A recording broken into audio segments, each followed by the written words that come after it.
let's start. So we have Kaushik Basu from Department of Education in Berkeley.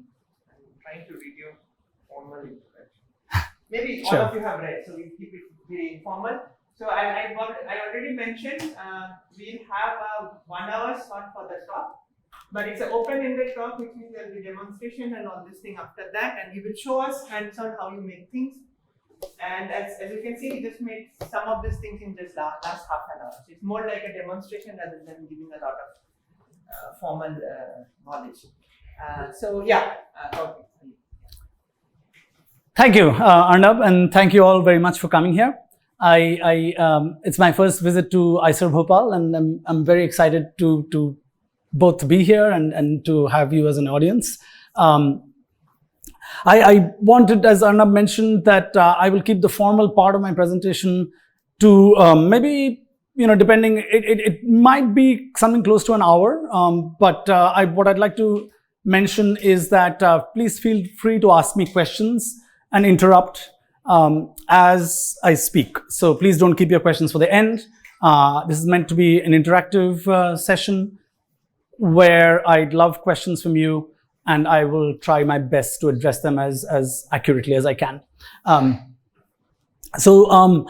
normally not used to talking about my own work too much, except on a few occasions, like at conferences or bear with me if things are not always in the most the clearest terms here. I've tried to keep it so that you get a sense of both what I do at the University of California at Berkeley, and at the school a couple of us started few years ago, about 8 years ago, called Proof School. And also get a sense of my work with some museums there, but I will keep that. I'll only bring in the context that's relevant for physics and mathematics education.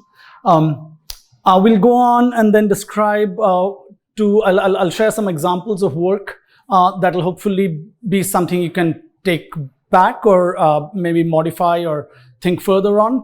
And I'm going to conclude with the sort of directions that I see myself going and looking at future collaborations in India and other international venues as the years progress. And finally, I'll talk about, I see a lot of students here. That's wonderful. So I'll finally conclude my talk about how we involve students in this process of science and mathematics education at various levels, at the high school, undergraduate, and even graduate level. And I'll give some examples from both university and my school, as well as ICTS in Bangalore, where people have helped facilitate this sort of hands-on events. Okay, so my title is I scratched my head to find out the kind of title that would kind of make meaning. And I like to think of the distinctions between mathematics and physics in most parts of the world to be very sharply drawn. And I feel that it's, if not my mission, but my goal, hopefully, is to sort of blur the lines. There's a lot of overlap. There is a lot of physics which mathematicians look strangely at, and a lot of mathematics that physicists look strangely at. And that culture in the long run hopefully will become one of more of tolerance and understanding and sort of intermingling of ideas. And I'm sure, of course, many of you are already aware of that. But hopefully, so the undercurrent of my talk is going to try to bring that to the surface as much as my experience goes, and hopefully that I'll be able to show. Okay, so the other element of my talk, again, sort of that runs throughout this discourse, is using hands-on activities. We are, somebody commented, one of my colleagues, Sanjay Mahajan, that geometry has existed with us for thousands of years, but algebra is a relatively recent invention or construct. So we have like physical embodiment of spatial ideas that really help in our learning.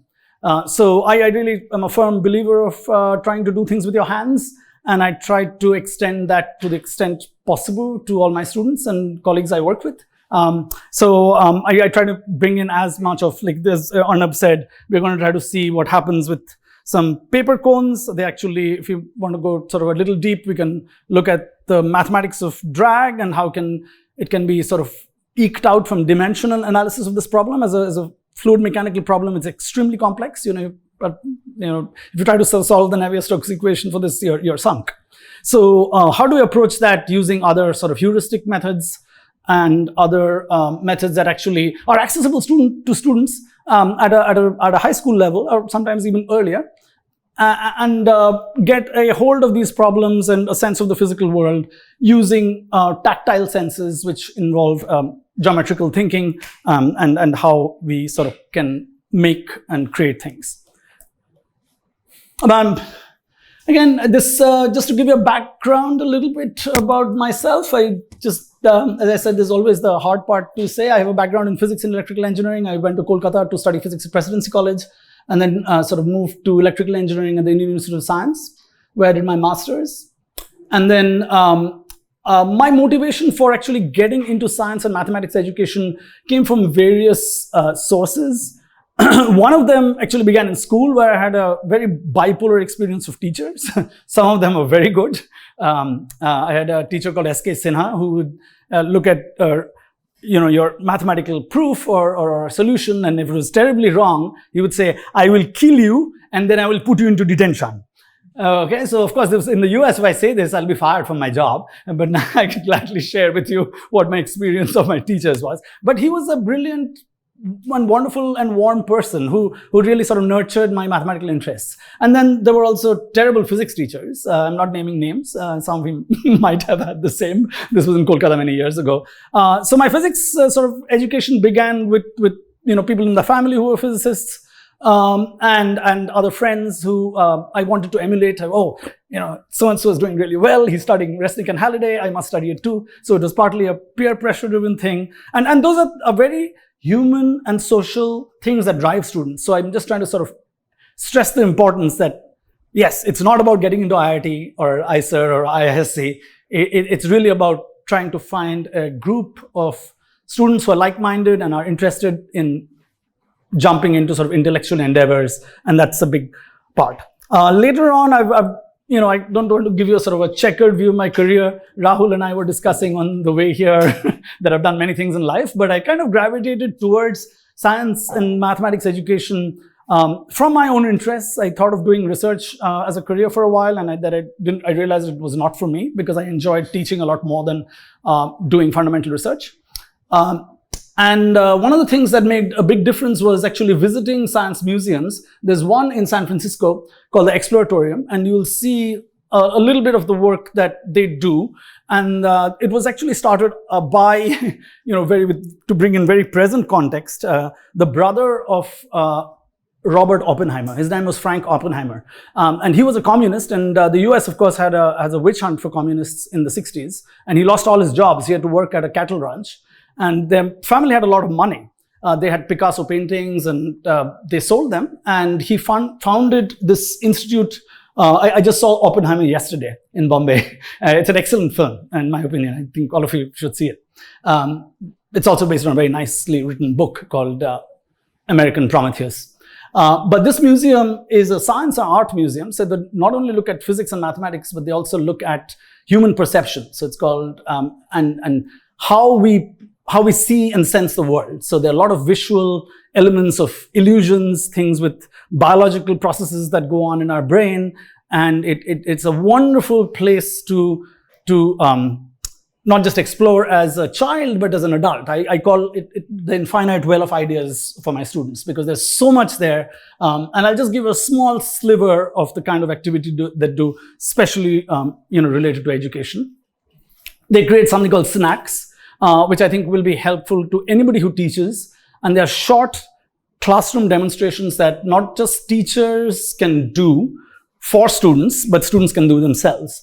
The ones I have here are not really snacks. These are actually things I developed myself. I wanted to give you a sense that all of you can naturally develop things yourself. And I think that is a very fundamental and enjoyable aspect of teaching that I'd like to convey.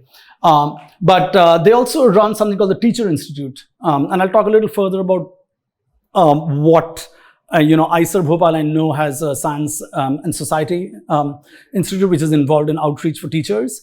They run something for similar. It's a museum, but they have a very, because it was started by a physicist who worked on the Manhattan Project and then was very involved in science education. They discovered that there's, after working on a ranch, he began teaching in this tiny town in Colorado. And they found that at various universities, a whole bunch of students were landing up from here, and they couldn't figure out why. At MIT and Yale and Harvard, and all of them were Frank Oppenheimer students, and several of them went on to win the Nobel Prize. So he was instrumental in not just the education of physicists, but also the public at large. And I think there's a lot of things to learn from there. I'll talk about. So moving on to the other sort of sources of inspirations, the massively open online courses began in about 2010. And that was another reason to revisit and renew my own knowledge of mathematics and physics that I had either forgotten or I actually neglected. And that sort of comes with a little bit of retrospect and maturity. There are things that, this part, I never really understood why matrices were so important. So let me go revisit that. When my children were young and I was staying at home with them, I would actually, when they took their afternoon naps, I would go and look at edX and MITx, which had just published their courses online. And now it has become, a lot of us might think, now they've monetized the model, but there's still actually very good resources out there to not only for yourself, if you want to develop interesting pedagogical approaches to your classes, but also for students to sort of understand things in a different way. I'm not going to give too many examples of this, but I can sort of, some of them used to run on Java applets from 13, 14 years back, and because of security reasons, they don't let that in the browser anymore, so there are software issues with that. So these sort of main points of inspiration led to a formation of a school, which I was a founder of, a co-founder of with other teachers and mainly faculty members from various universities. They found that the math circle, and some of you might be aware or involved in the math circles yourselves, that the idea was that, hey, from 6 o'clock in the evening to 8 o'clock in the evening, is if this group of students from class 6 to class 12 are having so much fun and are so involved engaging with mathematics, why not build a school for them? So our founder, Paul Zeitz, went looking for funding, gathered a bunch of, he's a professor emeritus now at University of San Francisco, and got together a bunch of people from the East Coast, and we started the school. And now, I teach there during the school year, along with doing research at UC Berkeley. Mainly, my work is not so much in fundamental research, as I said, as much as in education research and teaching. So those are my primary roles there. The other thing about sort of the joy of teaching was when my kids were young, in elementary school, that means when class 1 to 5, I actually went and volunteered once a week. And it was an eye-opening experience. I'd never thought that teaching really young children could be so interesting. And of course, the biggest challenges are there, if you think of it. One child asked me, can you please explain to me, I really want to know how a gyroscope works. And my hair grayed because there's no way I could explain to a class 2 student how a gyroscope works in fundamental terms that would be satisfactory to him. So that really compels the younger students you deal with, the kind of questions that come from them. I found that they are much more difficult to address with your arsenal of mathematical knowledge and techniques, right? So that was so it's a kind of where I'm coming from. To give you a couple of examples of what the Exploratorium does, this is actually a model called the vocal visualizer, which is something you can build with PVC and mirrors and a balloon.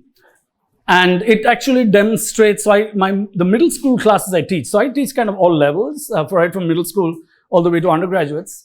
But the middle school classes, maybe I'll let everybody settle down a little bit before starting this. The middle school classes I teach 1 unit on waves, and the entire year is on waves. So that is the overarching theme. So we talk about light, we talk about sound, and we talk about seismic waves, which are really important in California because earthquakes can happen anytime. This particular unit, the unit on sound and its connection to light, I draw by having students make this model. It looks like this funny, funny contraption with this woman is playing. I'll just briefly explain what it is, and I'll let Mr. Mueller, who works at the Exploratorium, he has a small video explaining what this is, and I'll just play it for you. Hopefully this audio will work. This is a device that will turn your sound energy. And yeah, so let me, okay, so. It's really only made out of 3 different parts.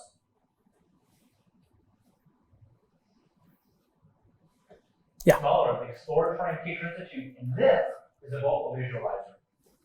This is a device that will turn your sound energy into really cool shapes and patterns. It's really only made out of 3 different parts.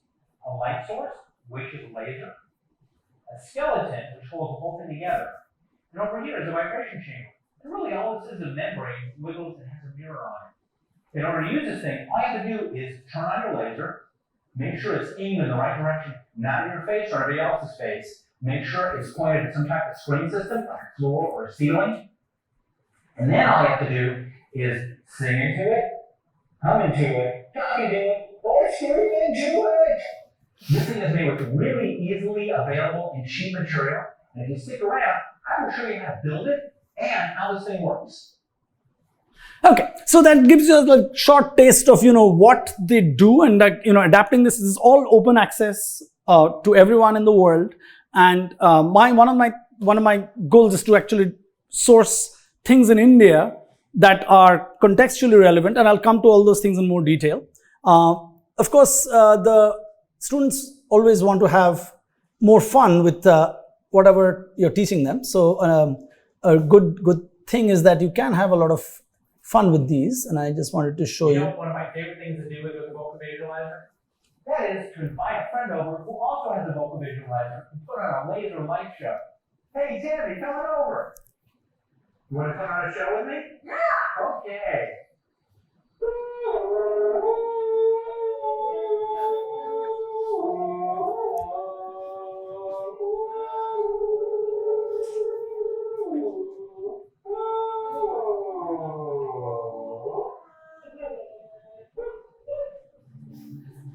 Okay, so that is, sort of, as I said, a quick sort of, to give you a sort of a taste of what they do and how we can sort of adapt the material. So I'll actually go back to this video for a moment, and I'll tell you sort of the natural extensions to this.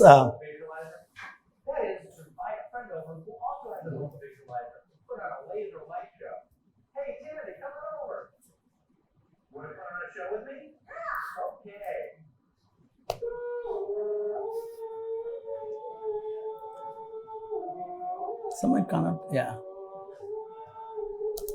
So as you know, let me go to the more complex patterns. So, this is so this can be addressed to students at various levels. Okay, for a high school class, you can even do this. And if they're sort of advanced students who can understand, say, Fourier series and superposition of waves in 2 dimensions, you can talk about the complexity of this shape and tell them that there are various Fourier components in the more complex shapes and why. And you can even talk about the relative amplitudes that make up the various Fourier components. When they're towards the end with this really simple pattern, you can talk about, you see this very low frequency will map onto a Lissajous figure, which is has only a single tone or frequency, and that superposition will give you a very simple Lissajous figure. You can talk about not just Fourier components, you can talk about relative amplitudes, you can talk about the overall amplitude of the wave and what does it depend on. So you can actually develop a whole lesson sequence based on whatever they're experimenting with.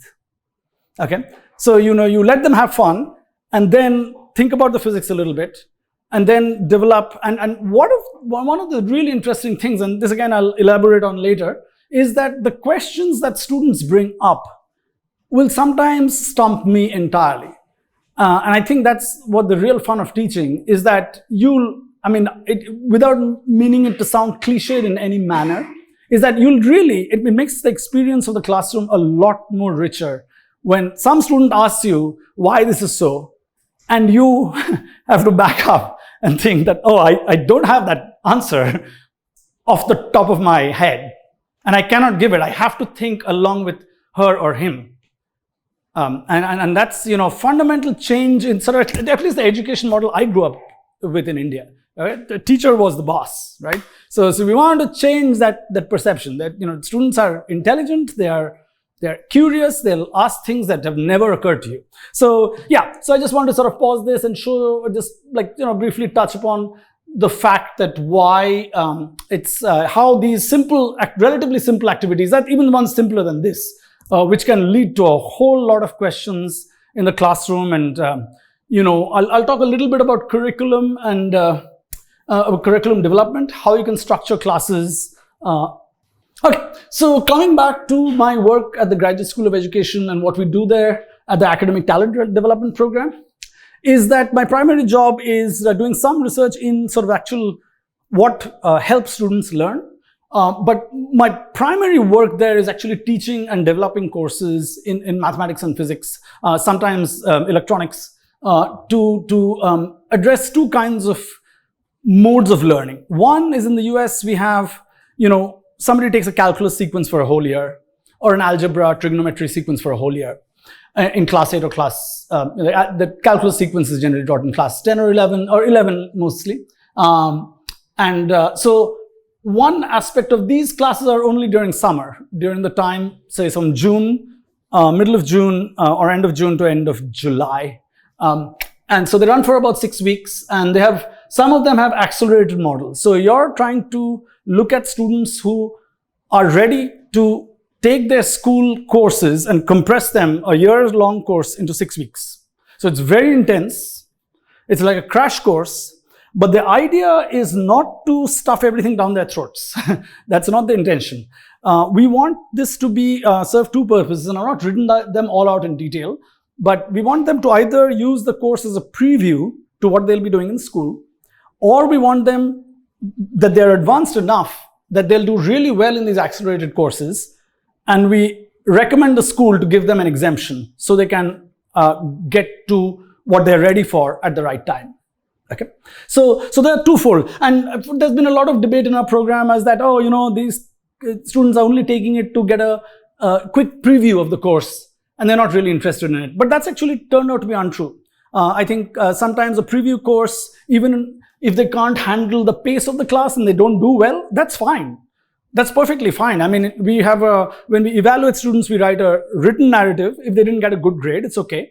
But the written narrative expresses the fact that they were interested, involved, engaged in the class. And that makes a big difference in terms of when they apply to college, they see that transcript if they choose to give that transcript. For those students who are doing really well, that transcript really helps in their college admissions. It's okay, the student really is ready for an advanced level of understanding and the college generally does not give them an exemption from those courses, but that's fine. I mean, they'll see it in a different context. The other element of the classes are enrichment, which means that we want to look at what students are not getting necessarily in schools in a typical class, and how to extend their sort of perspective using different tools, an example of which I showed you. So for example, it's extremely unlikely a teacher will make that PVC structure in their regular class and have a hands-on activity which connects ideas in waves, in sound, to waves, to light waves. I mean, we're not really talking about light waves. The laser here really is just is a pointing device in the most literal sense. It's just drawing the pattern. But the sound vibrations are very real. And where normally you either slow it down with a strobe, you put it in a spectrum analyzer and see it, which requires relatively sophisticated equipment. The question is, you can achieve visualization without all that. And that's the purpose, how you can do it in a classroom. So these enrichment classes, and I teach 2 enrichment classes. I used to teach more accelerated courses before. in calculus and physics. But now actually have focused on more on these because I find that these are things that the students will not see in their typical school. And it's not to replace what they will see, but to augment or stretch the sort of perspective they have. And I'll share with you an example of this later on. The other thing, so to sort of, in my Berkeley teaching I teach students, international students from South Korea and Singapore. So these are students who have very good mathematical understanding. Many Indian students are extremely strong with the mathematics. So I pose them hard problems, IIT level or above, they'll crack it. But you ask them, how do you experimentally verify something? And they're a little lost, to put it mildly. So my job, I teach them an advanced course in electromagnetism, where we try to get, of course, they know multivariable calculus, know the machinery, maybe not of all of Maxwell's equations and the subtleties in them, but they definitely know, if you give them hard variations of problems, they know how to crack it.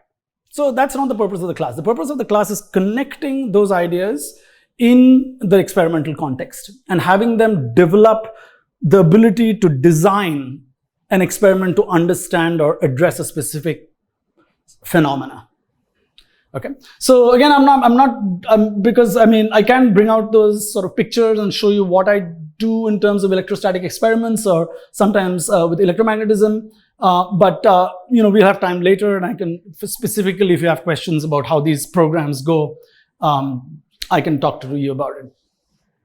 My other role there is consulting and advising teachers on curriculum development. So when teachers are developing courses for this ATDP, we call it at the Graduate School of Education, how do you structure the course so that it maximizes student engagement? How do you assess students? What is, so each, the structure of the curriculum is broken up into units. And where they write this, they actually have to submit this curriculum to the university for approval. This is optional. University of California has a system where schools, public schools and private schools, can submit their course description and details to the university. And the university, after sort of assessing them, can tell them that, yes, your course meets the requirements for our undergraduate education, what we think is going to be required for undergraduates to be successful. So if your course has this, hits these points, this is how it's structured. There is a flow in sort of the overarching ideas that you're addressing in your course, how you're doing the experiments. All that is very detailed, and we have to submit it to them. So one of my jobs is to actually consult with, sort of be the interface between the university and teachers to help them write and structure their classes. So I'll have meetings with them, look at what they've already prepared, discuss how it can be modified, keep what is good, maybe not keep what is not so relevant to the university. And of course, I land up doing this for my own classes. So it's a really good exercise because it helps you think very intentionally about your classes.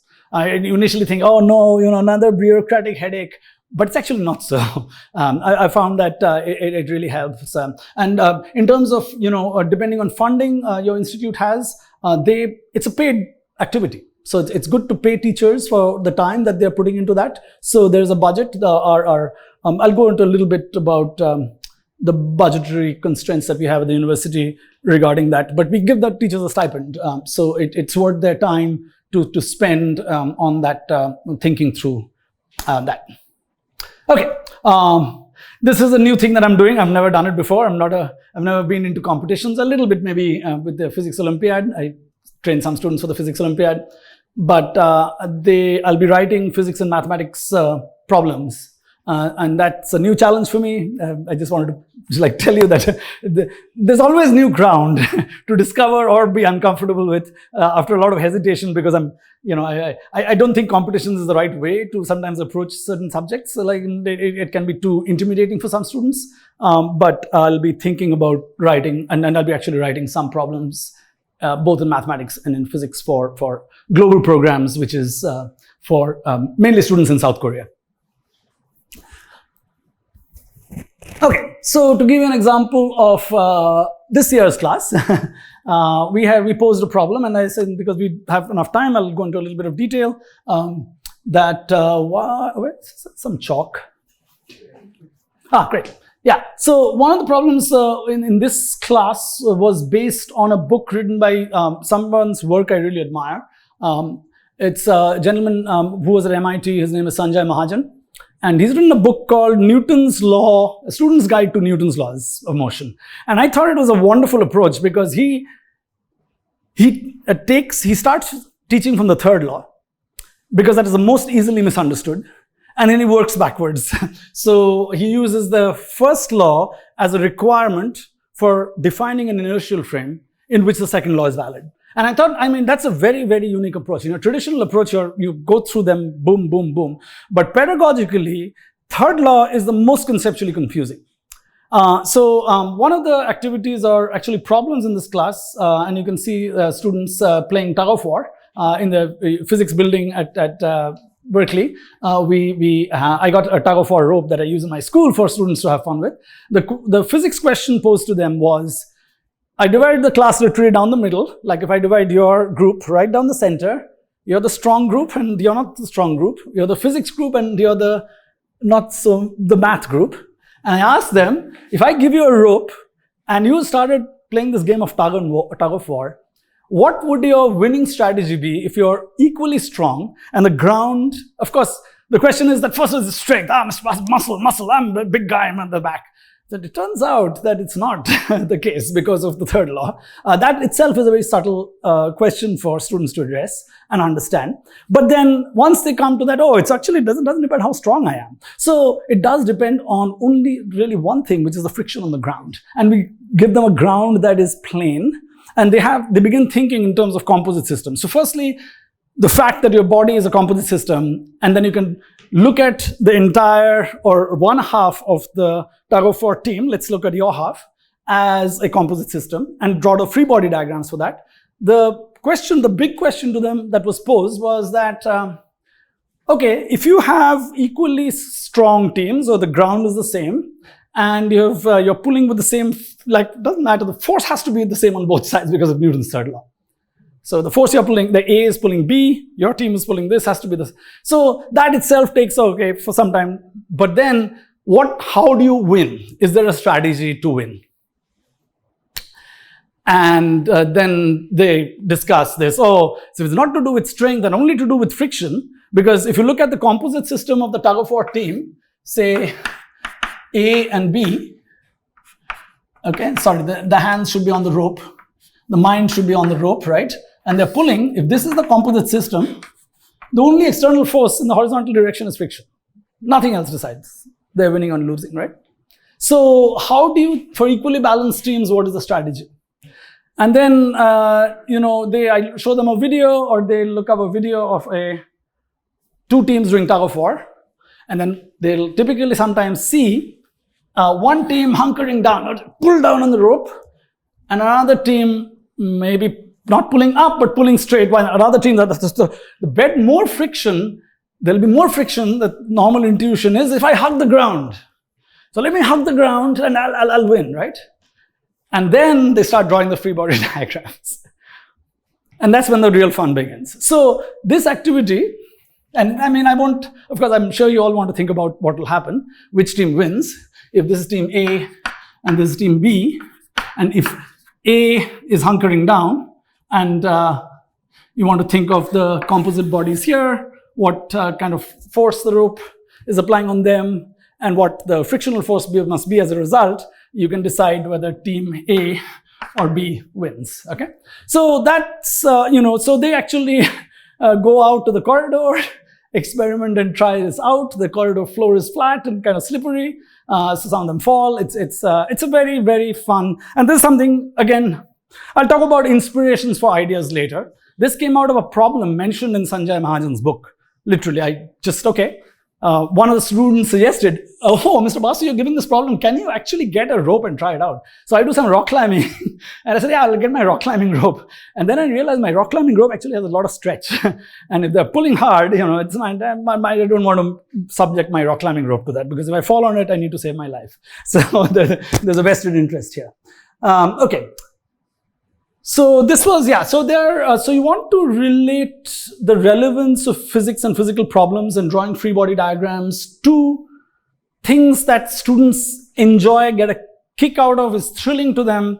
And you're not underselling yourself by selling them physics, is what I'm trying to say. I think it's really important that we relate to what students' immediate experience of the world is and have them connect that to Newton's ideas. Because, we are born with Aristotelian ideas. We are born with notions that to get things moving, you require a force. And to break that requires connections to incidences or instances where that logic will not hold. Okay, so that tactile element is really important for them to. Okay, so coming back to the reasons for at the university, both at the school, at this actually structure of classes both are relevant for my university teaching as well as what I teach at Proof School, is the intellectual freedom to develop classes as we like. So one of the constraints of curriculum and sort of a state mandated requirement is that it can sometimes be restrictive if you're trying to be inventive in your approach to teaching. Okay, and that's a fine line. I know all of us have to tread a little carefully. You can't say, oh, I'm just going to do my own thing. You definitely need to address, say, the requirements of the board and say what I do in terms of consulting with other teachers to meet the university requirements. But at the same time, keep enough wiggle room that you can introduce hands-on and creative approaches to student activities. Okay, so one is of the content and the methods of instruction as seen as complementary to high school classes. So you don't repeat, say, something. If you're doing it in an enrichment sort of class like I do at the university, my idea is to not replicate what they'll anyway see at school. So no standard experiments, no experiments using Pasco or Vernier or other commercially available equipment that students will anyway see in a well-funded school lab, and most labs are pretty well-funded in the US, public or private. So what's the point in me replicating those experiments if they're going to see it again, right? So my idea is to try to have them make connections to like real life situations, either through tug of war or through various other things. And I can share with you some of the things I did at ICTS TIFR in Bangalore last winter to see parabolas and conic sections in a different context. So complementarity, like Bohr said, is very essential to our thinking. It's important to have, of course, administrative and departmental support for the newer things that teachers are trying. That's important that you give them the leeway and not constrict them which is actually, I'm very, very thankful being a public institution with limited funding at California that we have. And then the budgetary considerations, of course, that so one strategy, and again, we can talk about this later, about how you sort of sequester your budget over the years, is to buy small things at a time over the years. So I've set up a woodworking and a soft metal working workshop in my school over the last 8 years. And instead of buying things from vendors who sell prepackaged, sensors and things like that. So that to sort of moving from ground up, it really gives a sense of students a sense of ownership. They love doing things with their hands, and they also know if it's broken, how to debug it and repair it.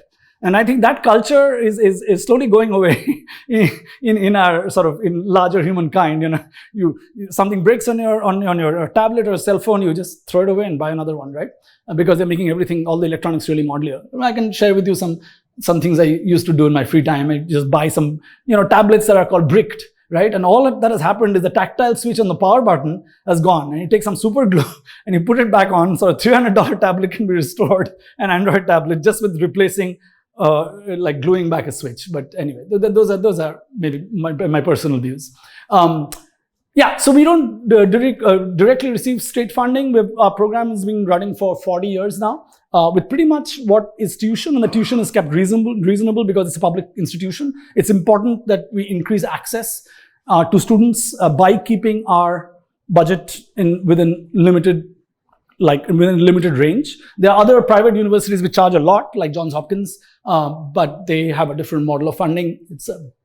Okay.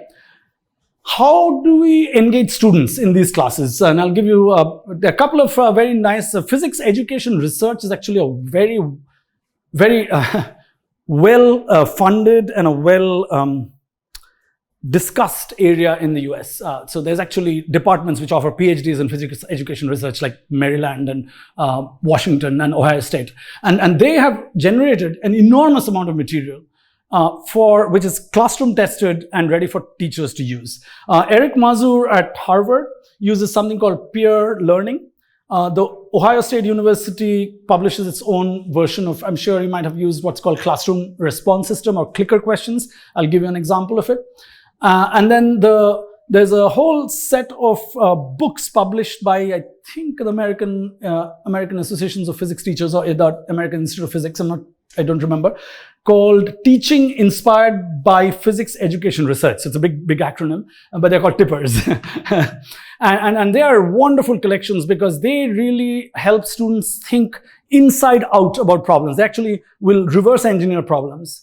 They'll look at how you make choices about balancing or how you rank certain choices based on your physical intuition, your physical understanding without doing too much mathematics, regarding vector fields, regarding many things. And we can further that discussion later on. Project-based approaches is what I was talking about as in hands-on project building. Or instrument building. It's really important that we, I think, engage students in ways that they get a chance to do things themselves. So moving away a little bit from the classroom lecture demonstration model to having and designing that. Again, this design has to be very intentional, that you want to design things so that students feel ownership and excitement about trying out themselves. And I can tell you again, this year in my physics class, one student came up with the idea of, yeah, hey, Mr. Basu, I kept a 4-week Newtonian mechanics class. I devoted the last weeks for projects only. And what happened was that I said, there's some ideas I'm giving you. You either go with it or you propose something that we can do. And I'll try to make it happen. And so one student came up with the idea of, let's make a ballistic pendulum. They said, yeah, if you want me to get fired, like right now on my job, this is the best way to do it, because if I bring a gun into the university, that's it. So I can't, so forget it. So no, let's. I said, if you research an idea that does not involve either an air gun or a rifle, sure, I'll try it. So we actually developed a PVC model, pressurized with a bicycle pump, which will eject marshmallows, with these soft, horrible tasting super sweet things that you get in the US, but they're wonderful projectiles and they go off at very high speed and you make a physical pendulum and you can make some measurements using a high-speed camera. So that's what they went with. So, it's not, you can initially shoot down a student's idea, but I think later on if you play with it or ask them, okay, throw the ball in their court, you do the research, you propose to me something that meets my requirements, and sure, then it requires a little bit of running around. Yes, please. Yes, actually, I'm going to come to that in a moment. Okay, let me just check my slides. I think that comes in a slide just coming up, right? You actually preempted what I was about to show you next. Yeah, so, okay. So snack-like activities versus demos. Again, as I said, rather than the instructor showing a demo that students are seeing passively, how you develop things which are snack-like, which is that exploratory model of building things simply. That was a relatively complex model I showed you. There are far simpler things, and I'll give you the website address where they actually make the instructions are very clear and they give you a very clear structure about how to go about it. And as I was just mentioning, student ideas that inspire projects for further investigations. There are things that wouldn't occur to you. Like I was straitjacketed with the idea that I can't bring in a gun to the university. How do they make a ballistic pendulum and actually do measurements to find the marshmallow projectile velocity in that experiment? So it's really, I think, listening to them really leads to many new ideas. I'll share with you, we built a Newton's cradle to explore momentum and energy. I actually used that, I presented it at a conference in the East Coast once, long back. But you can do a lot of things with what they suggest or inspire. Okay, coming back to peer instructions. So peer instructions is a model where students are presented what's called a concept test. This is from Eric Mazur at Harvard. And he, you present a set of multiple choice questions, and I'll give you an example of that. But let me just initially take you through the modality of how we conduct that. Suppose you were a class, you all have this can either be done online or in person. So you all have a card, which is called a clicker card, where 4 multiple choices can be chosen, and I scan the entire class. Okay, so I know it's really important. So it's a bit of a psychological, not game, but it's important to not have students raise hands and count them, because the stronger students will always influence the weaker students. Okay, they see, oh, hey, Mr. Basu, he's just, he's useless in physics. Let's not go with his choice. You want them to think independently and not be influenced by their peers in a way that's negative to their learning. So the initial vote needs to be anonymous. So that's why they have, each are given cards with 4 orientations, and it's a randomly drawn pattern. So it doesn't show A, B, C, D. They can see it, it's written in tiny A, B, C, D. I can show you examples of that later on, if you want. They're freely printable, so you can use a set of 64 in your class, and it's like a QR code, okay, which I scan as an instructor. So when they display the QR codes, their choices are not visible to other students. So it's a very anonymous way of voting. And it also ensures, and they all have to vote. If they raise their hands, you'll see that the sum of parts is not equal to the whole. If you look at the number of raised hands and you add it up, it'll never equal to the class number. So I always joke that this is a democracy. You must vote. You must vote. You can be wrong and there's no penalty. And it's important that you stress that they shouldn't be afraid of getting bad marks on this, and that it's going to affect their grade. Okay? I give them a reverse incentive. I actually take the class out for ice cream at the end of the year, irrespective of how they've done. So sometimes we'll even say that this is a question that'll, wink, wink, will definitely get you ice cream. I mean, the joke is that if Mr. Basu says that, it's going to be a hard question. So everybody is like, right there. But the idea is that you make some fun and break the inhibition that comes with being wrong. Right? Everybody's afraid of being wrong. So how do you? So there are various ways of doing that. The way I do it, I shared with you. I just say that it's not going to be included in the test. You're not going to be assessed on it in the long run. We just want to see where your intuition leads you. So it's the concept test is given. The clicker poll is essentially their choices, which you see anonymously. You know each individual student's response on your phone. You can see it, but they can't. Okay. Now, typically, if the question is well constructed, the distribution is not sharp among the 4 choices. And like right now, it's 4. Maybe in the later iterations, the software I use, they'll add the functionality to do more. But 4 is also a kind of optimal number in terms of the bandwidth students have and the intellectual sort of space in kind of the 2-3 minute limited time. If you have too many choices, it's cognitively too difficult to process that. So 4 is a good number of choices to have. They have 4 choices. You take the poll. If less than 30% of the are correct, that most of them, the distribution is really flat, you revisit the concept. You either modify the concept test, right? That means it's not been structured well, or it's really difficult and a conceptually subtle problem that they're not getting. Then it becomes really, really interesting.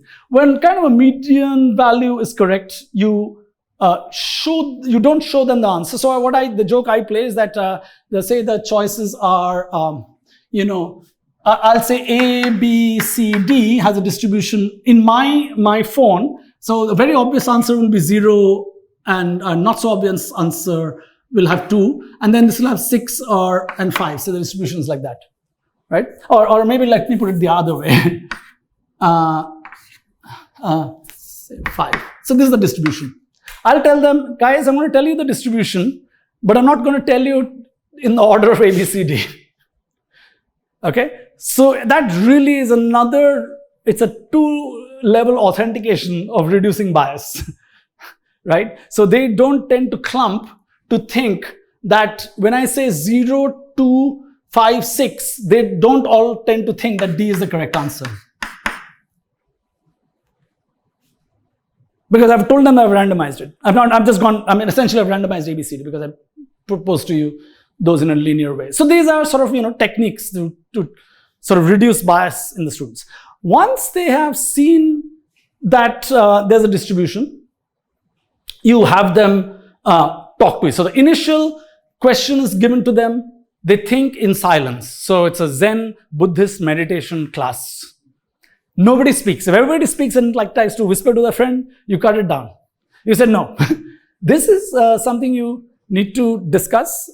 Think yourself. Discussion is later. Think first, discuss later. That's the model. Okay. So they really have to put their life on the line and a risk they have to take to say that, okay, this is why I feel this answer is correct. Okay. They really need to convince them to some extent, themselves to some extent.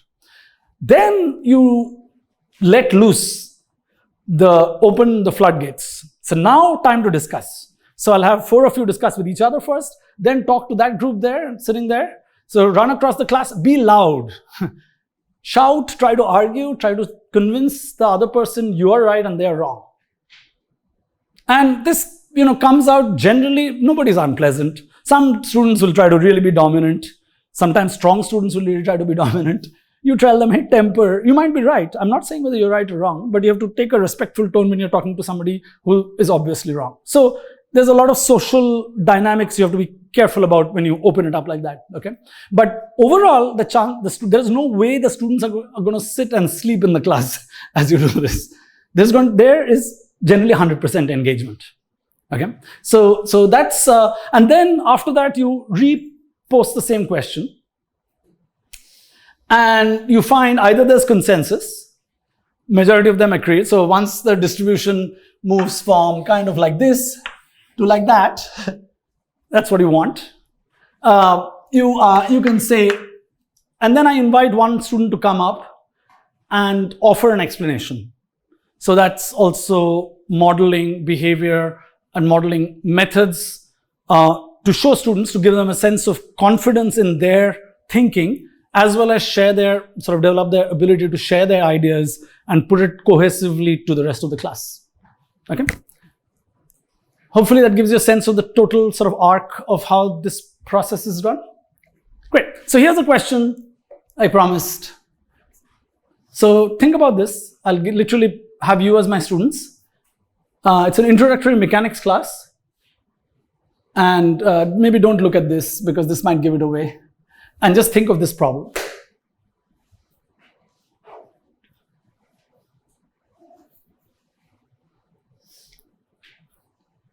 So the notation is BG is ball on ground and BE is ball on earth.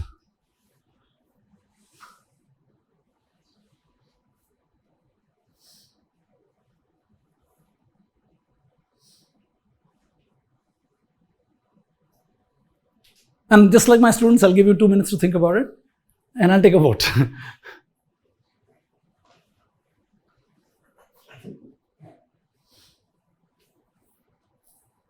Of course, I think the answers here will not represent what I see in class, but that's okay.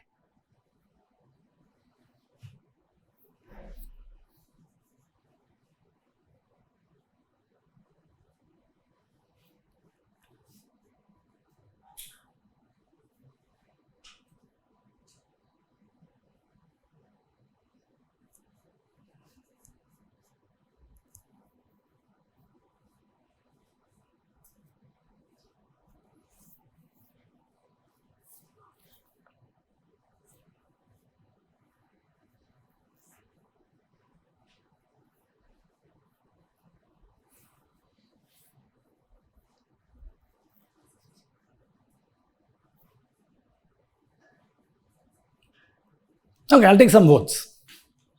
How many of you think it is A? And of course, here maybe it's redundant. B? No votes. C? I can see some hands. D, I'm not doing an exact count. No hands. Okay, now let me do, who has something really heavy? Let's see, anything heavy. The heaviest thing I can find is my laptop here. No, water bottle. Okay, something heavier than that. Okay, who wants to be a volunteer? Rahul's my volunteer. Okay, Rahul, come. Rahul's going to put his hands on the table. This is the equivalent of putting his hands in the line. Okay, ready? So this is, I'm placing this bottle. Rahul has no problem if I place the bottle on his hand like this. Right? Bottle is stationary, sitting on the table on his hand. Right? Now, I drop it from here. When it comes to rest on Rahul, if the forces are the same, oops, I think I swapped it to my notes anyway. Anyway, if the forces are the same, will Rahul want to, shall I drop it? No. Oh, why is he saying no?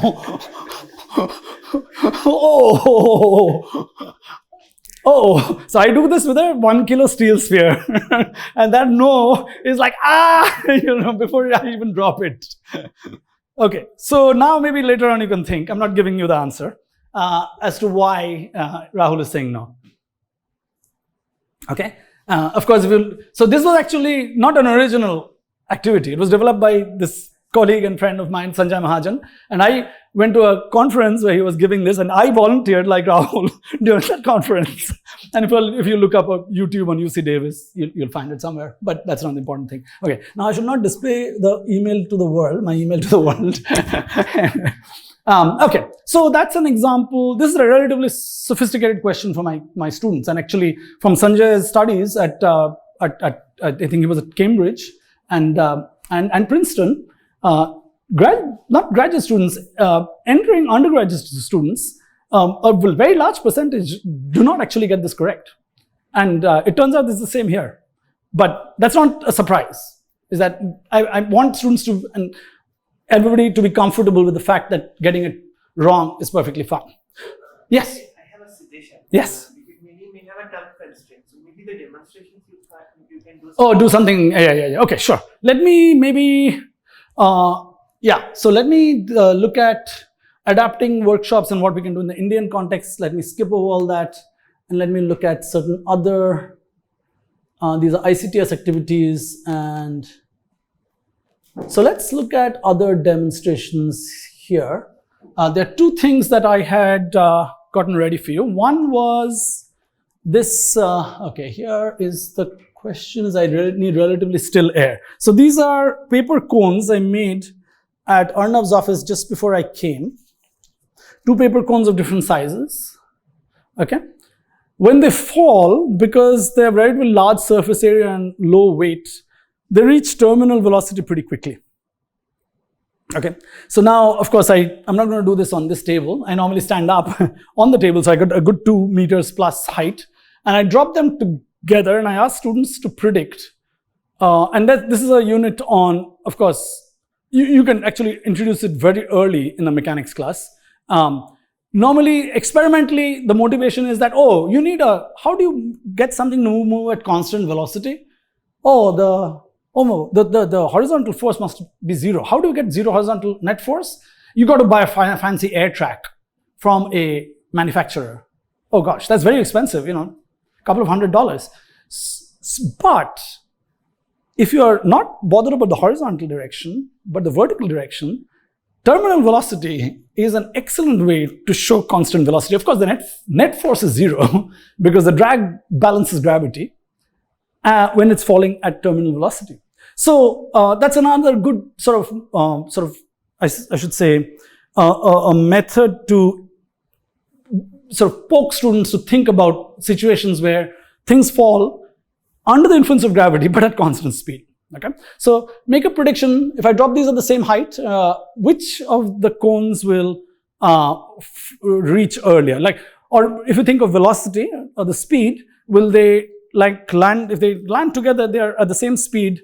If this lands, who thinks that the smaller cone will hit first? Just raise your hand. A couple of you, okay, think that the corner of, okay. How many of you think this will reach first? Okay, one, not too many takers for the big cone, okay, two at least, okay. So a little waning there. How many of you think that this will reach twice as quickly as that? It's roughly half the size. I couldn't scale it really well, but if they reach at different times, will this reach at half the time of that or double the time of that? Any ballpark figures? Okay, how many think of it might fall at equal times? Okay, 1, 2, 3. Okay, again, as I said, this is not a democracy, you don't have to vote. We'll actually do the experiment and watch. The smaller one, it's slightly earlier. Okay, now if I do this is the 3rd floor. There's too much wind outside, but it's worth doing this from 3 or 4 floors up inside a building where there's not too much wind. Yeah, it'll be worth doing it outside after the session. It'll be great. We'll do it outside in the well, and that's actually what I do at UC Berkeley. And you'll be surprised to find that they almost reach at the same time. And that, again, the reasons for that, we don't go into the details right away, but in a fact that the fluid dynamics that dictates the motion of this is scale independent. What is different, however, is that the smaller one goes through a larger acceleration phase and gets ahead of the other. But when you actually measure their terminal velocities, they are the same. Okay, you can also go further, and again, we can work out the mathematics of this and take several approaches to stacking cones like this. If I stack one cone against the other, and I drop them, will they drop faster or slower? Terminal velocity, well, think of the terminal velocity, not the acceleration phase. The acceleration is actually non-uniform till it reaches terminal velocity. That's another complex physical problem. Cannot be solved analytically. Faster or slower? Yeah? Faster, how many for faster? The faster terminal velocity, if I double up the cones. Is the drag force reducing? No, only depends on the surface area and density of air. Okay? But you have increased the surface density and the weight, right? So I let go, it'll actually fall faster. Now, question is, you can get really quantitative with this by stacking four cones. And if you measure it somewhat accurately, and again, this does not require very accurate measurements, you'll see that the speed of this fall, the terminal speed of this fall, is exactly or very close to, not exactly, half of that. And from that, you can demonstrate the fact the drag force Fd scales as the square of the velocity. Why? Because the drag force here is, if the drag force in the case of the stacked cones is not changing, right? So it must be equal to mg, okay? Must be equal to rho, the surface area, and v squared. This is the rho air, okay? It depends on the density of air. There's a scaling factor, so I'm just saying, I'm ignoring that what they call the drag coefficient. It's about half, but that does depend on the geometry. Again, those details, those numerical details, don't worry too much about. Mass is proportional to the rho paper times the surface area, right? Cancels, and I'm just making it even more. This does not even have to be dimensionally consistent right now. So what do you land up seeing? So you see that v squared, rho air is constant, right? It only depends on g and rho paper. So I can just say v squared goes as rho g. Oh, sorry, rho paper. So if you, to double the velocity, you have to quadruple rho paper. And that's what you're doing by stacking 4 cones. Okay, so these kinds of proportional argument, unfortunately, in my opinion, I don't know how it is in India, it is lost as an art in US, teaching in the US. And I think that's a real tragedy. because I think there's a lot we can learn with both approaches like this, which are semi-experimental combined with scaling arguments, and or using dimensional analysis to approach these problems. So again, as long as you're not bothered about the drag coefficient or the constant that dictates the exact form of this equation, you can actually go really, really far. Yes? Great. So these are student questions that let's try it out. Okay. In fact, I will open one cone and let's try dropping it as a hat. And what you'll observe is that it flips over. And for more advanced students, you can actually talk about stability and rotational stability that causes that. There are oscillations about this and perturbations that make this configuration of dropping more unstable than that. Sure, that's a great question for advanced students. Okay. In fact, you can even before I made this, a really good question to ask, or if you have the time and you want to explore this with more advanced students, is what is the geometry of this paper cone? So I at Arnab's office, I'm going to tear one open to show you.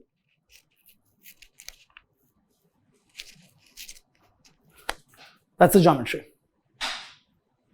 What if that angle is not close to 90?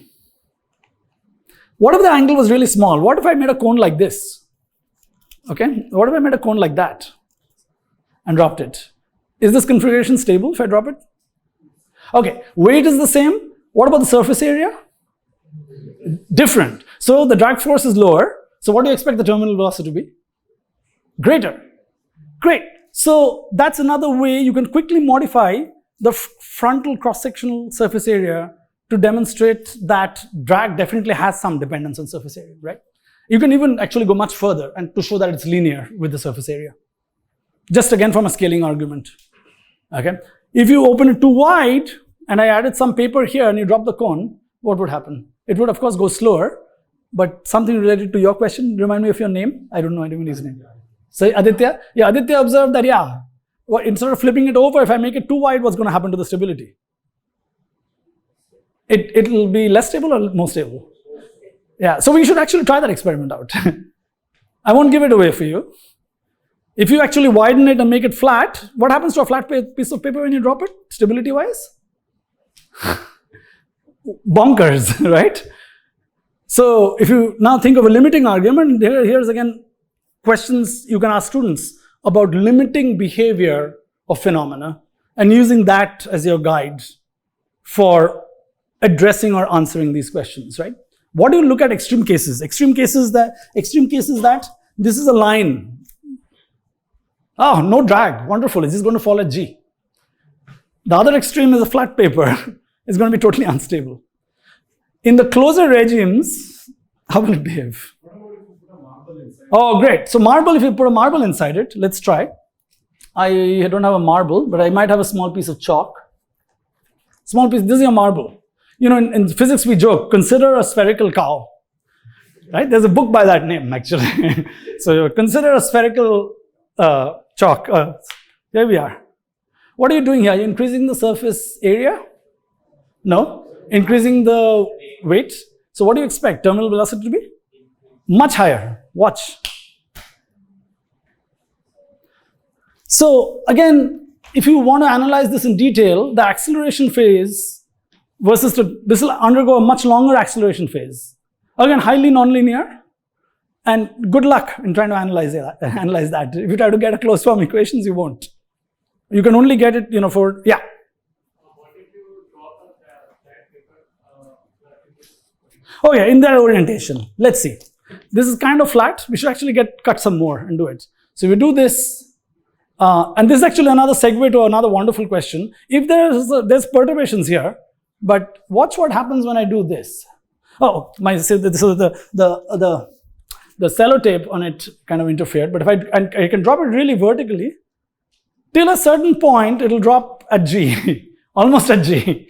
And then my initial conditions are not exact. That will slowly start increasing. And if you think of the forces on the paper, that will rotate it. and then it overshoots and begins to do that, right? So there's actually just an enormous amount of physics in a piece of paper. What was the reason for choosing a conical shape? Yeah, so it's a good compromise between stability and maximizing surface area to reduce speed. It's a trade-off. So this shape is, you can make it any shape. You can do it with coffee filters, but then you don't have control of changing that quickly. So that's why cutting it out and putting tape makes a big difference. So, again, as I said, there are simple questions related to proportional reasoning, scaling, and dimensional analysis, which I haven't actually yet touched. If you want me to, we can do it again. I don't want to keep it for too long. We can go pretty deeply into the mathematics of it. The second one I wanted to show you was something we rigged up in Arnab's office, which is again, and I'll give credit, of course, where it's due. This activity was demonstrated by Sanjay Mahajan, again, this guy whose work I really admire. This was actually developed by me. You put some LEDs at the center of mass of this object, okay? And how do you find the center of mass of this? Any ideas? This is kind of a, yeah? How do you, if I give you like something simple, classroom devices to determine the center of mass of this object, how would you find it? Oh, put them on a pin and spin it, right? Okay. Balance it on a corner, great. So balance it, so if I were to take a ruler, okay, and I put it here, I don't have a ruler, but I'll take just as an example this other piece, right? Look at a vertex, look at its balance point, draw a line, right? And then I draw two other lines. I'll get the centroid. That's my center of mass for this composite object. Okay, now I will tape some. I hope I got it from the office. Yeah, it's here. These are just LEDs that I got from the US. Easily available, really cheap. And give me a favorite color. I have, what choices for you? Green. I have red. Green or red? Green? Okay, let's try some green. Let's hope it's bright enough. This is a low current LEDs. Maybe not bright enough, we'll see. So green LEDs, batteries, you can, I hope 2032 batteries have become cheap enough in the US if you buy them in bulk. Hopefully you'll be able to get something here. I don't know the cost of them generally here, but I got a bunch and they should be, yeah, thanks.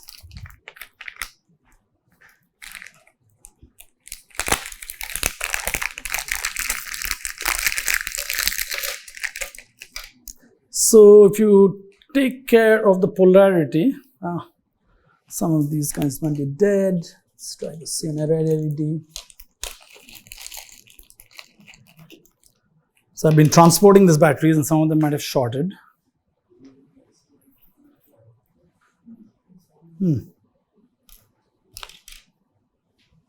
They do have a life actually.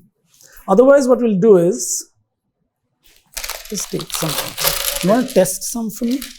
Thanks, Rahul. Let's just make the positive on the, so yeah. The longer one is positive. Yeah, the longer one is positive. So, these batteries have any voltage? They should. You're touching it to your tongue. That's what another experiment I do with students. But okay, if they don't work, I think I've transported this too long for it to work effectively. LEDs are in good condition, but my batteries might be dead. I thought I chose ones that are all in good condition. Why don't we use these ones? We can use those ones. It'll change the center of gravity, but let's try. The only thing is that taping them might be a bit of a challenge. We have the tape. We have the tape. Let's try. Ideally, the small ones work really well. But the problem is that putting them back to back will be hard. And I think I'll need at least 3 volts too. 1.5 is enough. I might not reach the LED threshold voltage to switch them on. 0.7 is LED. Yeah, 0.7 is forward, yeah, but the on voltage is generally 2.2. Okay, let's try. This is the longer lead. This is the longer lead. stretching it might be okay. Let's try to get. So put it in series. That's a. Series Okay. will need more voltage. Yeah. The problem is that, strange. All my batteries died in transport. Maybe I should have carried them separately. Yeah. Batteries together. Well, it's kind of weak, but you can kind of see It's there. But it's there. It's weak, and we can try it just for demo purposes. It might work. Okay. See, some might still have some life. you put two of them back. Oh, that will be hard. No. That's actually. Let's try. It's not working still. Oh, it's still. If it's dead, it won't work because it'll. It is there. Something is there, right? Yeah, something. Maybe you can turn off the light. Yeah, if you turn off the lights, we'll definitely be able to see it. Is this working?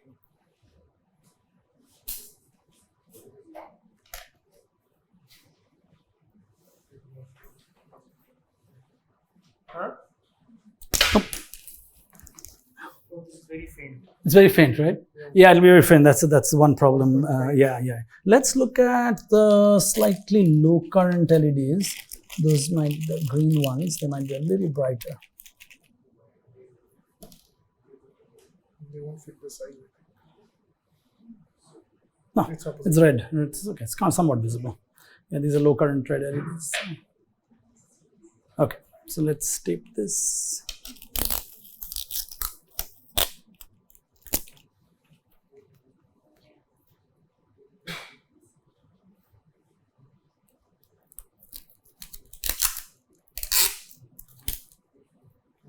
Okay. All right. So yeah. One more? Yeah. Well, this is ideally. Maybe the back. Yeah. Let's see if we can secure it. But it'll come on and off. That's the problem. Unless there's a Tight one. tight one. This is okay for now, I think. You need to tighten, otherwise it won't. Yeah. Press it down tight. Okay. So let's tape this on. It won't work like that. It's really tight.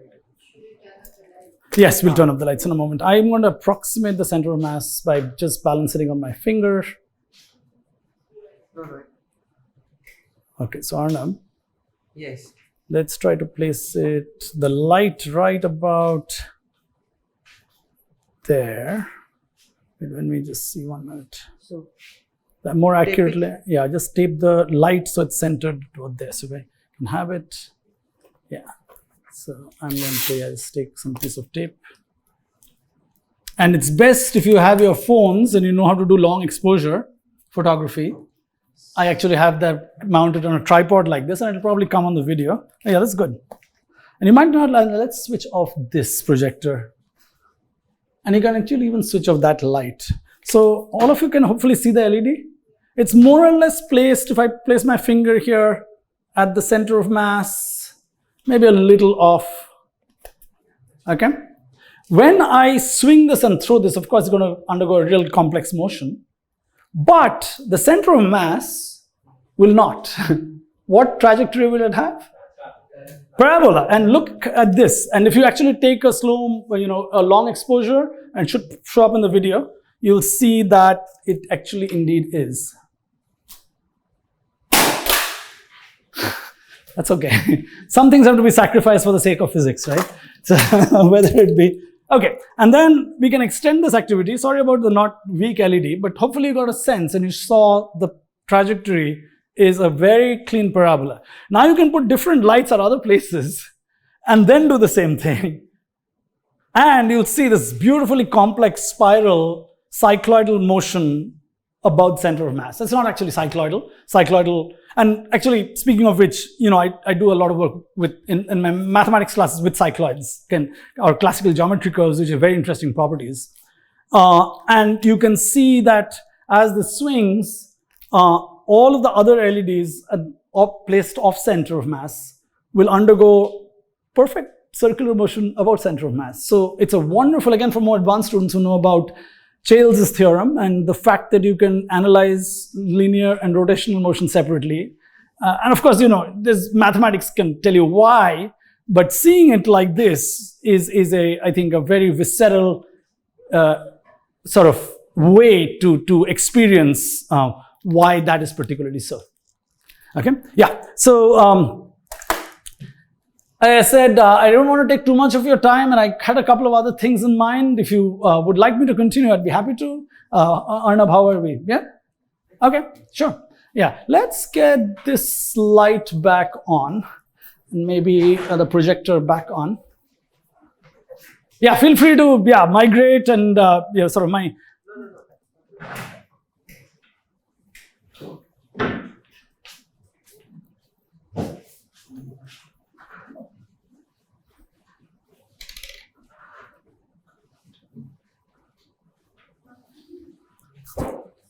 Okay, so what can we do, what can I do in my future visits in India is looking at adapting current workshops and classes to the Indian context.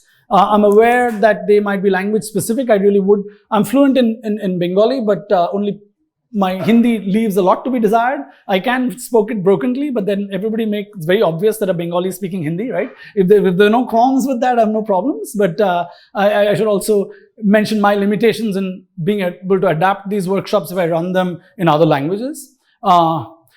Again, the other aspect is both urban and rural schools. I want to be able to develop materials that are relevant in both contexts. Not everything is available in rural schools. But there might be, the wonderful thing is that there might be things available in rural schools that are not accessible to us and that are not obvious to us. So that would actually be an amazing sort of discovery and a way to find those out. And I'm keen to explore that if that does come up. Again, also looking at material and translation besides actually adaptation of the workshops to be culturally relevant, looking at materials that can be translated easily into other languages. And then lastly is sort of the social and cultural sensitivities. As Indians have other sort of social structures than students and teachers in the US that I'd like to be, I grew up in the Indian system, so I'm aware of some of it, but in the last 20, 25 years, the dynamics would have changed, even to a small degree. And to develop materials that takes into account those changes, I think is really important. So one is to actually look at how do you form productive groups with students working collaboratively. How can you don't want to put all the strong students in one group and all the not so strong students in one. You want to mix. Sometimes parents will oppose that. No, my student is very bright. They should be with the brightest kids. That's actually not very effective. You want them to move on to mentorship roles if they're very bright and strong, rather than keeping on going with the bright ones. There's also a sense that I mentioned to before, that a teacher does not know everything. You want to show them that what they're involved in, you're actually very much a part of. So it's not a one-way convey of information or knowledge. And I think that is really both let students see they have a lot of buy-in, as we saw in the US. They feel involved in the process. And it's a great thing for us too. That's what, to me, makes teaching, the biggest fun of teaching actually lies there, is that these are a couple of just sort of pictures of what I did at ICTS in December 22. The topic was called Physics with Everyday Things. Students built a torsional pendulum with 2 grapes here and a straw in between, and suspended it with a fishing line on a PVC frame that they assembled. We cut the pieces and kept it ready for them. And this can be a very nice lab stand for a whole lot of other experiments. You don't have to have lab stands. So, things if you want to do in villages and in urban areas, you can use PVC pipes, which are ubiquitous and available everywhere. And you can adapt these to many situations. PVC is a real wonder building instrument. It's like Legos for physicists and mathematicians. This was to show diamagnetism. So we had neodymium magnets, and you can actually push grapes with neodymium magnets. There's repulsion because the spins in a water molecule, that grape is 95% water, actually oppose due to sort of microscopic version of Lenz's law. As you bring a neodymium magnet closer, the grape keeps getting pushed away. It's really remarkable to see. If you haven't done it, if you have neodymium magnets, try it. Any kind of berry will work.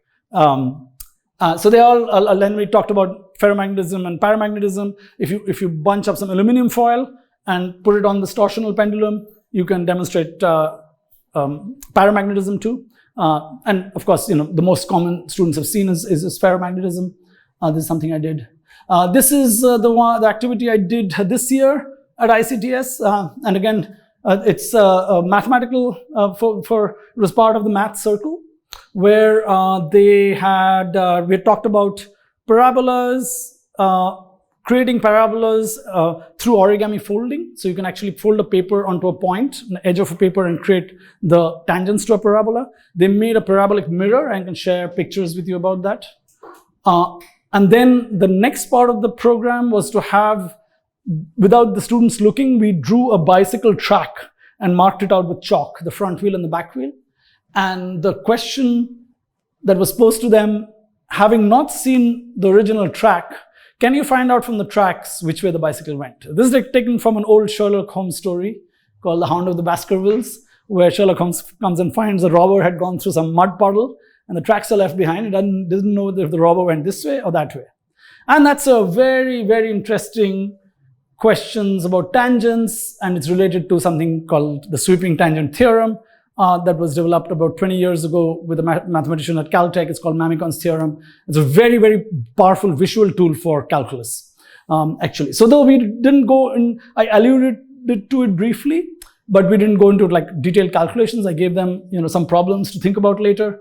So these are kind of activities that I could potentially do at IISER Bhopal if I visit in the future, just to give you a taste of what could be. In terms of general thoughts or overarching ideas, as I mentioned earlier, I'd want to blur the separation between mathematics and physics. We don't look at it so discretely. There's a lot of intermingling. Inspiration for activities come from textbook and end of chapter questions. You're familiar with Resnick and Halliday. Undergraduates look at Klepner and Kolenko. They have just the end of chapter problems itself have been great ideas for experiments. One of them has been magnetic braking due to eddy currents, which is in the 3rd edition of Resnick Halliday. They keep making newer editions and throw out good problems. That's my complaint, right? The textbooks become more expensive, good problems go away. But I actually use older editions of their books. It's much cheaper, and they have a very rich set of problems. There's a driven conical pendulum in the Klepner and Kolenko book, which my students made with Legos and just a motor. And it's a very, very interesting experiment where you drive a conical pendulum and explore questions of stability at various angles.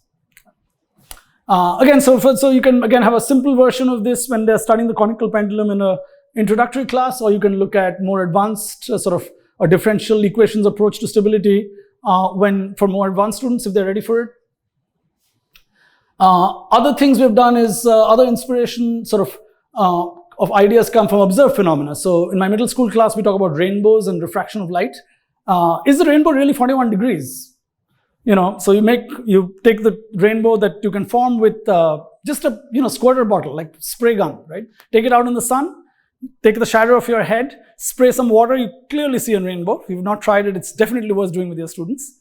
And then you find out some way or ask the students, how do you measure the angle between what the shadow of your head makes with where the rainbow is forming? And is it really 41, and how do you measure it? After much playing around over the years, I found that the best way to do it is with an inclinometer. So you actually have good cheap digital inclinometers. So you take the inclinometer, take a ruler, point it to your head, and then tilt it and point it to the rainbow. And sure enough, you come with about 41, 42 degrees for the rainbow angle. Okay. And of course, you can go into the mathematics of this for more advanced students, why it's so, from Snell's law and other things. Paper cones I demonstrated for you to investing questions about the drag force. The other thing about these activities, as you saw, and from the questions that came up today about the geometry of the paper cones, putting a chalk inside, those are all like the open-ended nature of the design of these activities. That's why I kind of am not a proponent, unless you're doing formal labs and you know how to write up labs and you need to sort of know the formal process of doing an experiment, to actually keep it open-ended so that there is scope for questions from students and others, including you. And this, of course, is related to being receptive to student ideas. So they form, your next version of your experiment, something entirely new might come out of what they propose. And that, I think, really embodies the joy of teaching for me. So specifically to IISER Bhopal, I thought if I do visit in the future, we can look at student-teacher student and teacher workshops, or specifically student or teacher workshops, similar to what I've shown you at ICTS TFR. I can go into the details of that later if you'd like me to. There are teacher training workshops in the spirit of the Teacher Institute at the Exploratorium. So they conduct Teacher Institute workshops for in-service teachers during the summer. So there's a 3-week, sort of not a residency program, but they come in and learn all these really nice ways to sort of expose students to science and have them do experiments.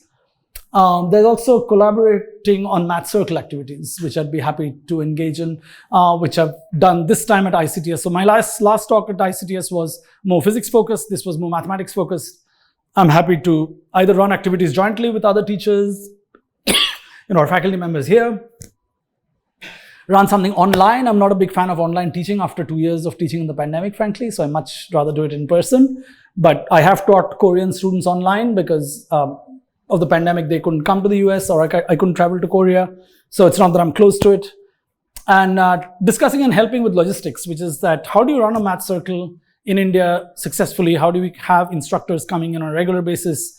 How do they sustain the program and make it grow in the long run? So we have had a pretty successful model run by Paul Zeitz, who's the founder of our school. And he was on a conference call with us at ICTS last December. We had a very productive 1.5 hour, 2 hour conversation. And if it's something that IISER Bhopal would be interested in, I can definitely ask Paul. It'll be good to have a lot of people instrumental to running the math circles and then involve him in the meeting.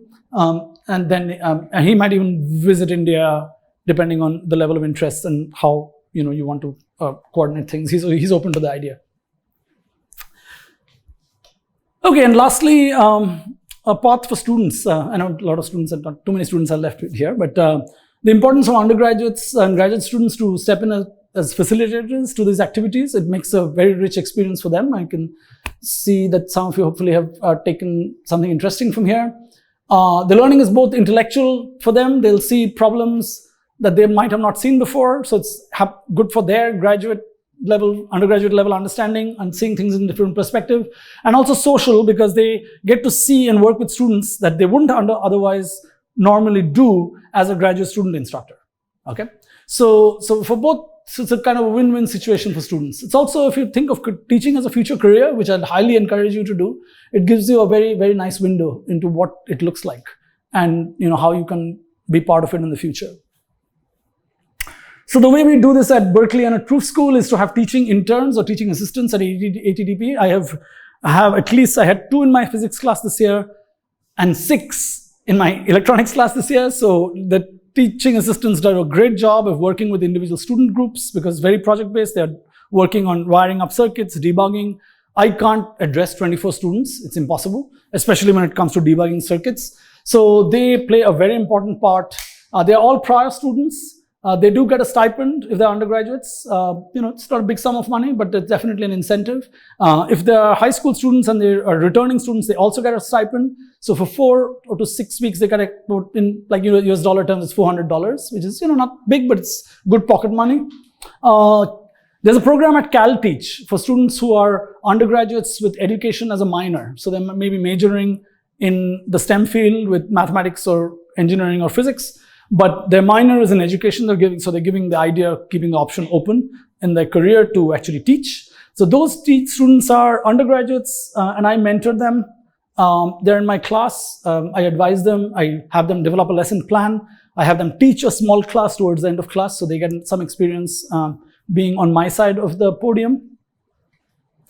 And then lastly, we worked with ICTS facilitators who are graduate students, as well as faculty who have helped me enormously in I don't think I would have been able to run those programs without them.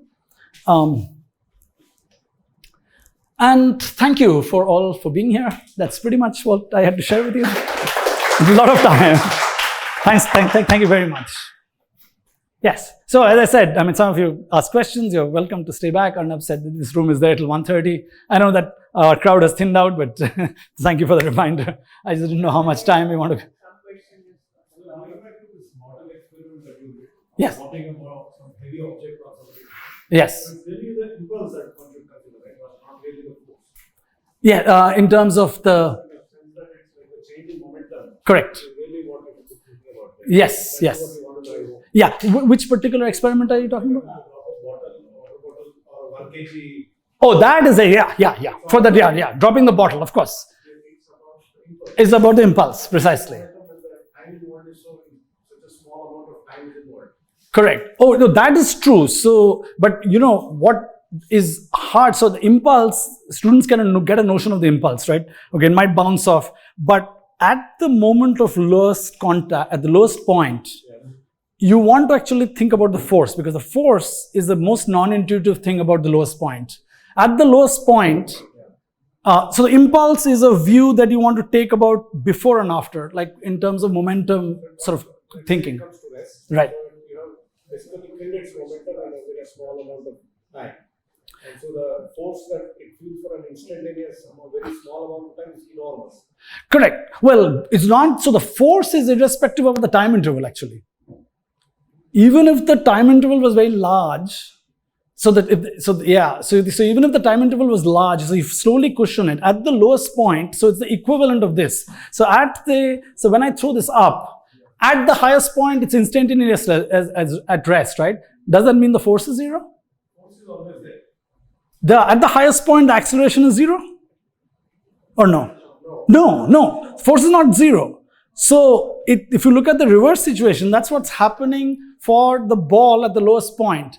The force that the ground applies is enormously larger than the gravitational force by 2 orders of magnitude at least, actually, if you do the calculation. The exact number does depend on the time interval. That's true. So if you have a very soft cushion, it'll still be larger, but the relative magnitudes will be not as large as a short time collision. For a short time collision, the magnitude will be enormous. So if you look at the force versus time graph, this is what it will look like. So for a very soft collision, the contact force versus time will be, if you take the collision time is long, it will be something like this, right? And so this is time and this is F. For a very short collision, it will be something like this, right? But if they're leaving and arriving at the same velocity, the area under these two curves are the same. And that's, integral of FTT, which is the impulse. That is correct. So the peak force will definitely be higher. But this peak force, F ground on ball, is always going to be greater than mg. Always. But the key point is that the mg is irrelevant as far as... Correct. Well, that's the thing. I mean, mg is not irrelevant. Mg will be somewhere here, say, right? Mg will be somewhere there. So F peak relative to mg is much higher for a shorter time collision than it is for a more longer time collision. But in terms of magnitude, it will always be greater. Has to be greater. Can never be equal. Yeah, I think the way the question was posed, it was not, you really are asking for a comparison between the peak force and mg, right? Correct. But the way it was posed, it sounded like it was something else. Okay, let's go back actually, because then I should revise how, if it's interpreted differently. Okay, let's look at, so you're given, the question is, so you're looking at force, ball on ground, which is the same thing as ground on ball due to Newton's third law. So this is intentionally given, so they have to think about the third law.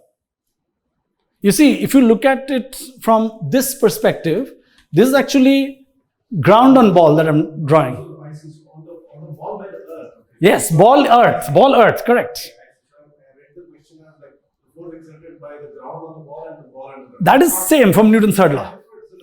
Yeah. Well, I haven't showed you the leading questions. You've asked a very relevant point.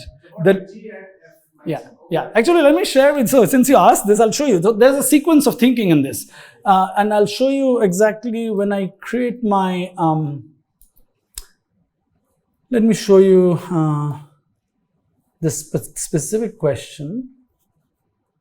So this is the software that I use for creating these questions.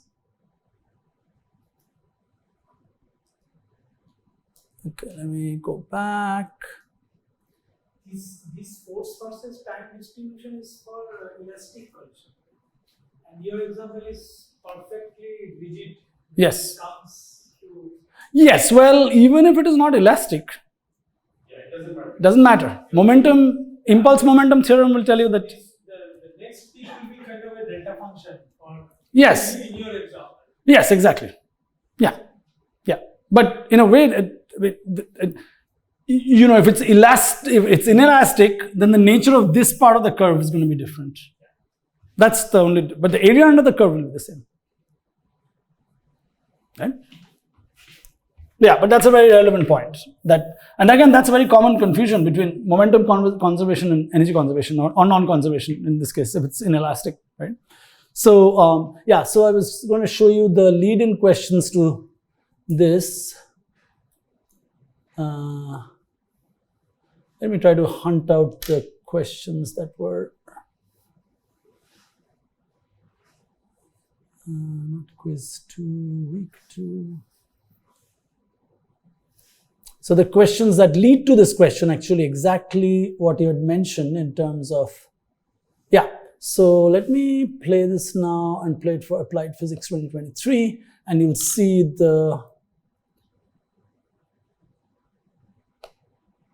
so here's the question that leads to it, okay? So this is the sequence of questions, and here, take a look at this question.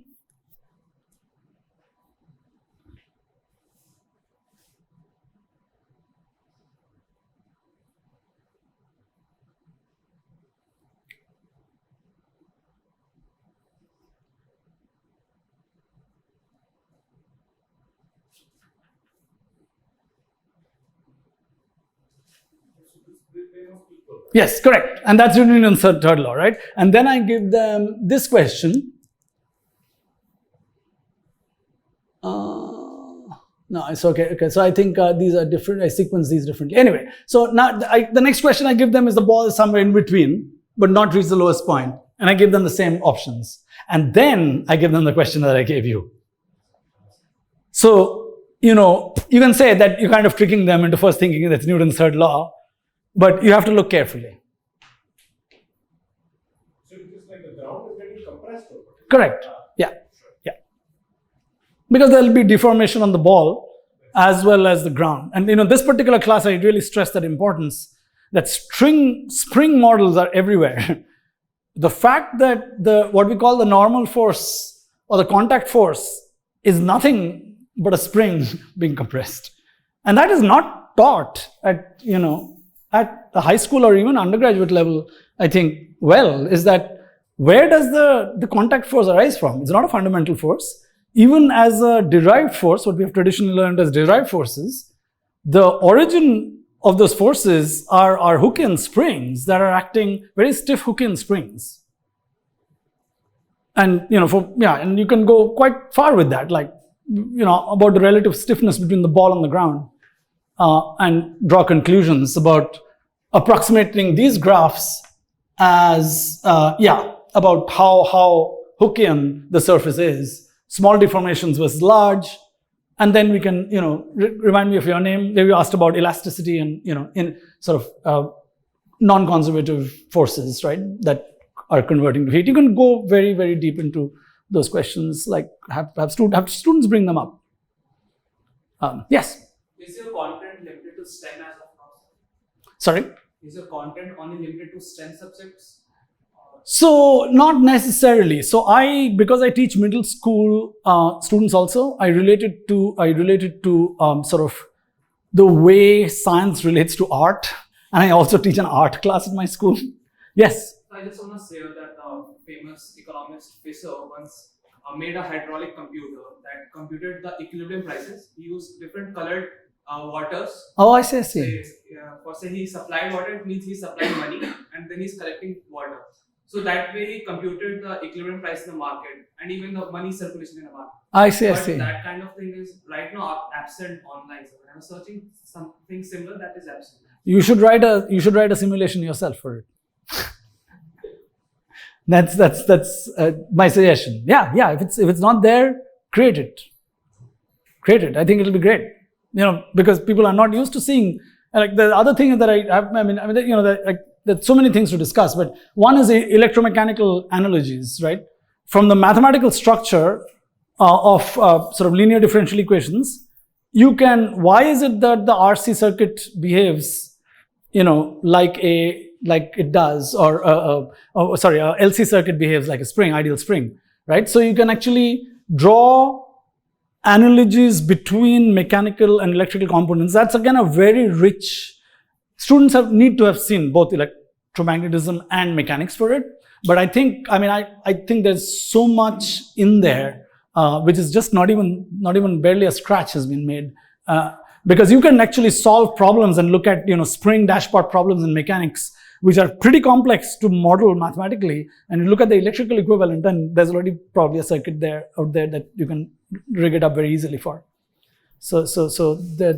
We must mention Aditya is now teaching our first year course. Oh, wonderful. Wonderful. Yes. Yeah, so going back to this cone experiment that you were doing. Yeah. Conical structure. Yeah. So, I was wondering if you put a ball or a marble or whatever inside, Yeah. and then drop it, will it always be restricted to this sort of terminal velocity kind of thing, or if you make the weight of this very, very large, at some point won't it? Oh, no. Then, of course. So, yeah. So, you see, the thing is, as you keep increasing the weight, the time, so if you look at the velocity time graphs for these, right? If it's very light, this is what you expect. This is not exponential. Just be careful, right? So this is a VT. For something heavy inside a cone, it'll approach it very, very slowly. But the slope here, right at velocity 0, when there's no drag, will be G. So, for very small times. Yes, very, very, very short time intervals. So in the limiting cases where t approaches 0, these slopes will start off the same and then deviate. Because then in that short time interval regime, there is no drag. So this triangle will give you get accelerated motion for some time and then it will.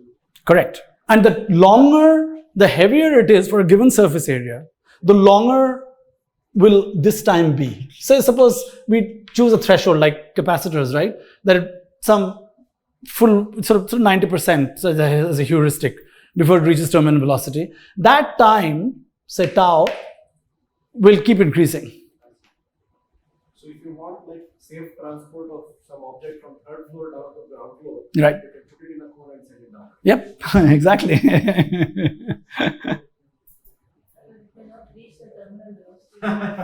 Exactly. Yeah, you don't wait for it. You're going to chop it off here. Third floor will only be till here. Yeah. That's why to have really tall buildings, and if you have a stairwell, that's why you shouldn't use lifts. You just take off the lift, and that's a perfect. Any elevator. Take off the lift and do the experiment there. You have a nice, still long column. Sorry. Yeah, inside it's enclosed and there is open. You haven't seen our Oh, yeah. You're right. Yeah. If there's a gap, that's the ideal space to do it in. Except that you can't really measure accurately. You put sensors there somewhere. I keep telling students that, or faculty, you should utilize for physics whatever's in the building. Like putting, you get onto an elevator, you should have a digital display of your weight. As soon as it starts accelerating, you should, the best way to lose weight is to slow down an accelerator, right? I mean, who cares about a diet? Forget diet. Of course, the flip side is that you'll gain it back when you start. Best way to lose weight. Yes. I have a question. Yes. Slight modification to that one. What if it's like there are holes like a shuttlecock? That's another very interesting. So effective surface area is going to reduce or increase? Reduce. What's going to happen to the effective weight? Effective weight will also decrease. So we should try out, say if you have a hole puncher or something, let's try it out on one of these cones and see. Yeah. But they are proportional. See, that decrease is equivalent to me using a large versus small cone. Do you see why? Of course, it will not be quite the same because the turbulence and the effects of turbulence on a cone with holes will be substantially different. This is not laminar by any means. There's turbulence going on here.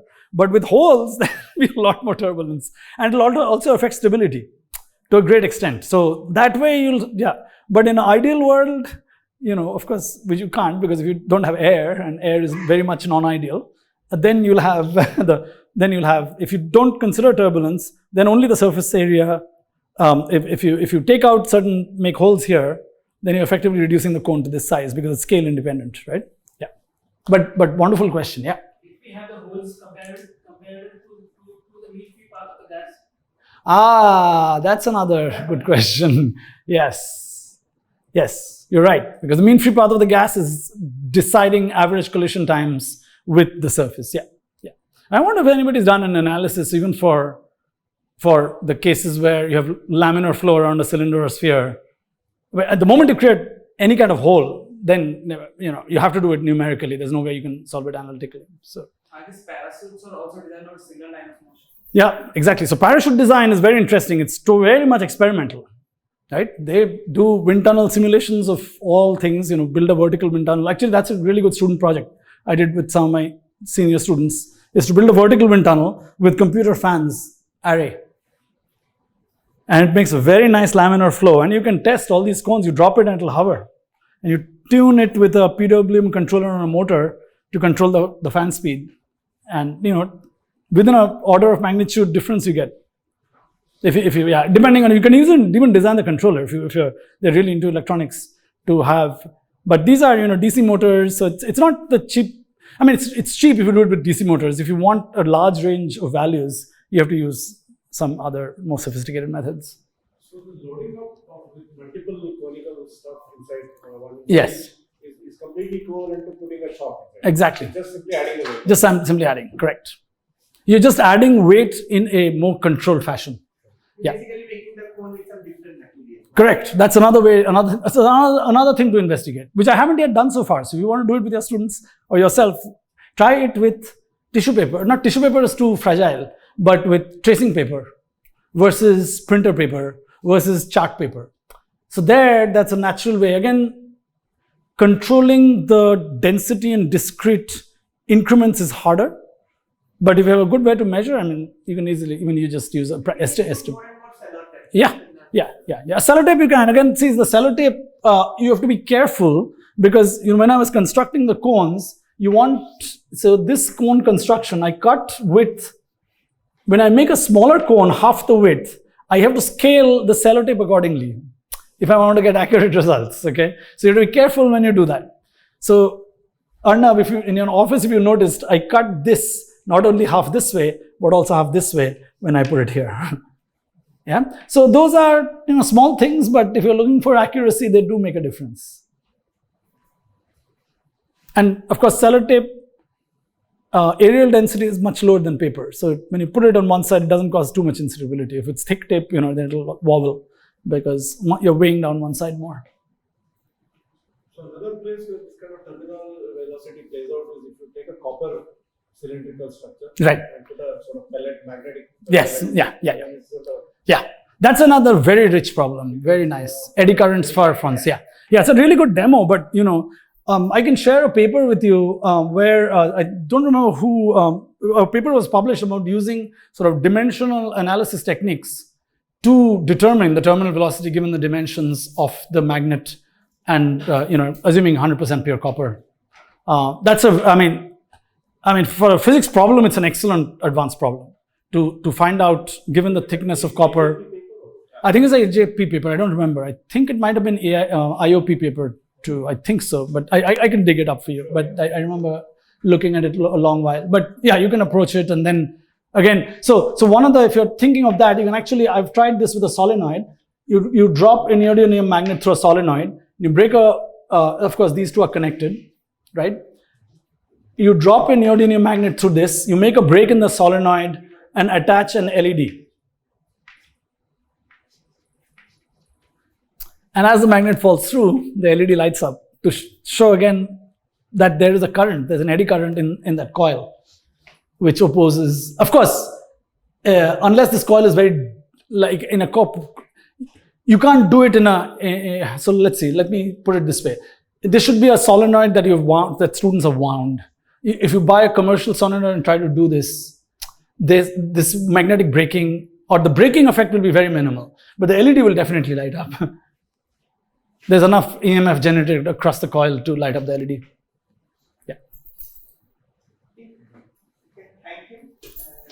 Thank you very much. This was, Maybe my office or something, if you have more questions. yes. Thank you. Thank you very much for coming. It's been a long 2 hours.